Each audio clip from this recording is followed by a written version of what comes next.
Hello YouTube, Sam here from youtube.com/onlivegamer, and in this tutorial we're going to be taking a look at primitive data types.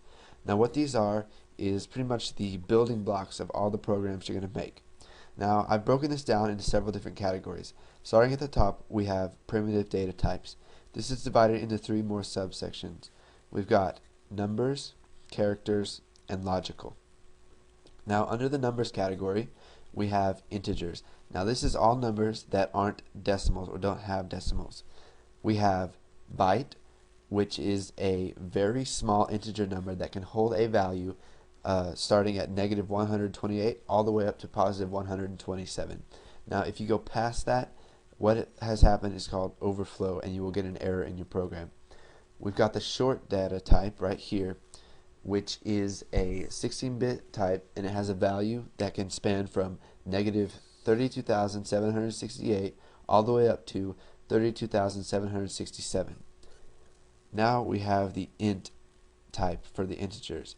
Now this is the type that we're going to be using most of the time in our tutorials, because we don't need to use byte or short, pretty much because we don't have to conserve resources. We're not making programs that are so big that we need to use these to conserve the resources, and an int is just big enough for us to use, and we will never go outside the realms of that.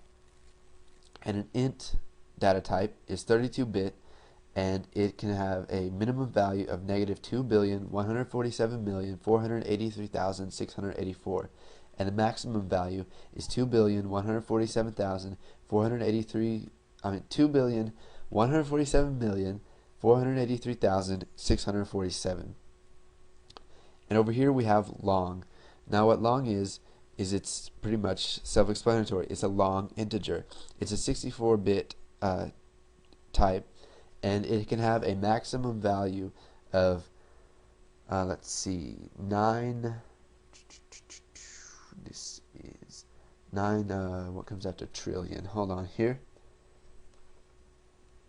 Now the maximum value of a long is 9 quintillion, 223 quadrillion, 372 trillion, 36 billion, 854 million, 775,807. And the minimum value of that is pretty much that negative, but instead of ending with 808, in 807, it ends with 808. Now there are other data types in Visual Basic that I'm not going to cover in this, such as big integer, which is something that has been added in the .NET Framework 4.0. And from what I have read about it, it does not have a limit. So feel free to play around with that if you can find some places online that will show you how to use that. And now moving on, we have real numbers. Now what real numbers are is anything that can hold a decimal value. Now we have double and float. Now double is a 64-bit data type, and it can hold, let's see,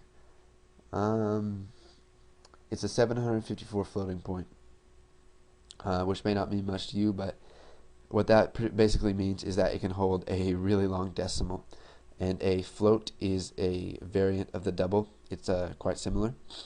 And now moving on to characters, we have what's called a character, which holds one character, such as the letter A or the letter T or G. It just holds one of those. And now one thing I added in the list that isn't technically a primitive data type, but I thought that I should teach you guys this in this tutorial, is a string. Now it's pretty much a bunch of characters put together. You saw this in the Hello World tutorial. It's enclosed in 2 quotes, and it can hold as many characters as you want, and spaces and other stuff. And now, last but not least, we have logical. Now under logical, we have Boolean. And Boolean is a data type that can hold a value of true or false. Now you'll find this very useful when you start making programs. So take a look at this chart. Make sure you remember all of this. We're going to be working with these data types coming up in the next tutorials. Stay tuned for the next one, and don't forget to comment, like, and subscribe.